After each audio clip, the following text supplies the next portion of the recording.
Hello students, good morning to all of you. Myself Sushil Srivastava. Welcome to Narendra Bhadoria Group of Educational Institute, Class 10 Physics. आज हम आपको अवतल दर्पण की focus दूरी के लिए सूत्र समझाएंगे। Derivation of focal length by concave mirror.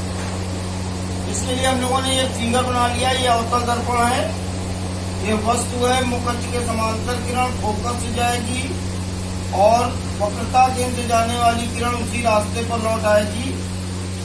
सी और एफ के बीच में ये प्रतिबिंब बन गया ए डैश बी डैश। बच्चों, इस सूत्र को समझने के लिए गणित में एक नियम आप पढ़ेंगे। गणित में सिमिलर ट्रायंगल्स, समरूप त्रिभुज। समरूप त्रिभुज क्या है?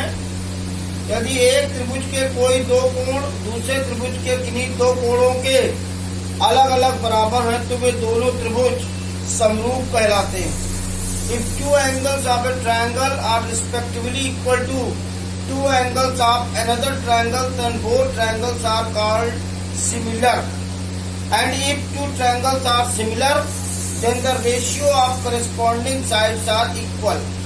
अगर दो ट्रायंगल सिमिलर है, समरूप हैं, दो त्रिभुज, तो उनकी संगत भुजाओं का अनुपात बराबर होता है। इसी नियम का प्रयोग इस प्रूफ में है। सबसे पहले देखिए, ट्रायंगल ए बी सी और ए डैश बी डैश सी, ये दोनों ट्रायंगल सिमिलर होंगे। क्यों? ये वर्टिकली अपोजिट एंगल हो जाएगा और ऑब्जेक्ट परपेंडिकुलर है तो इमेज भी परपेंडिकुलर है।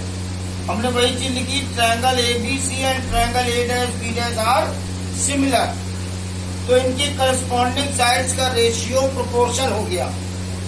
फिर यहां से हमने कंस्ट्रक्शन कर दिया, परपेंडिकुलर ड्रा कर दिया पॉइंट एम से, तो ट्रायंगल एम एन एफ और triangle A dash B dash F, ये दोनों ट्रायंगल भी सिमिलर होंगी। वही चीज मैंने लिखी है और करस्पॉन्डिंग साइड्स का रेशियो प्रोपोर्शन कर दिया। M N equal to A B होगा। वाई? आपने 9 में पढ़ा था, the perpendicular between same parallels are equal. ये दोनों परपेंडिकुलर हैं और ये लाइन इसके पैरेलल है, इसलिए ये दोनों सेम लेंथ के होंगे, तो एम एन की जगह ए बी रख देंगे इस इक्वेशन में। ये सेकंड इक्वेशन हो जाएगी। पहली और दूसरी इक्वेशन की कंपेयरिंग करेंगे तो दोनों में एलएचएस इक्वल है, तो आरएचएस भी इक्वल होगा। आरएचएस इक्वल कर दिया। बच्चों, प्लेन स्फेरिकल मिरर में all distances are measured from pole. चाहे कॉन्वेक्स हो चाहे कॉनकेव हो, दोनों में ही जो डिस्टेंसेस हैं वो पोल से मेजर की जाती है। लेफ्ट हैंड की डिस्टेंसेस माइनस में होंगी और राइट हैंड की डिस्टेंसेस प्लस में होंगी। पहले है ऑब्जेक्ट, तो P से ऑब्जेक्ट तक की डिस्टेंस U होती है, बाईं तरफ है माइनस। फिर है सेंटर ऑफ कर्वेचर, पोल से सेंटर ऑफ कर्वेचर को रेडियस ऑफ कर्वेचर कहेंगे, -r। फिर है इमेज, PB डैश, इमेज की डिस्टेंस को B से डिनोट करते हैं। और फिर है फोकस, फोकस को फोकल लेंथ कहते हैं, -f। और n कुछ भी नहीं है, n इज ए कंस्ट्रक्शन।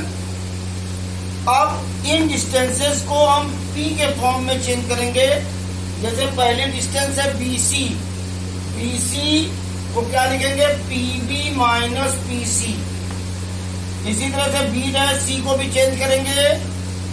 यहाँ पर n पॉइंट को हम मान लेंगे P पर लाई है, let point n lie on P।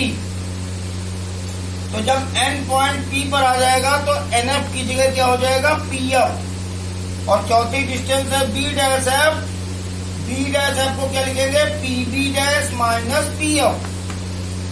इन सब की वैल्यू ये रखी हुई है, हमने यहाँ पर रख दी। PB की जगह -U plus R minus R plus B। अब यहाँ पर हम रेडियस ऑफ कर्वेचर को रिमूव करेंगे। आपने पढ़ा है radius of curvature is twice of focal length, R equal to 2f। ये वैल्यू यहाँ पर रख देंगे। क्रॉस मल्टीप्लिकेशन करेंगे।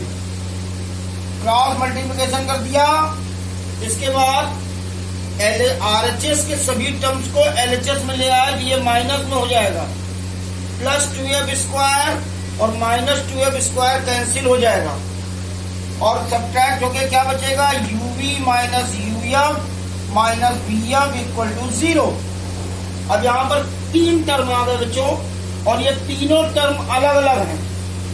इसमें uv है, इसमें uf है, इसमें vf है।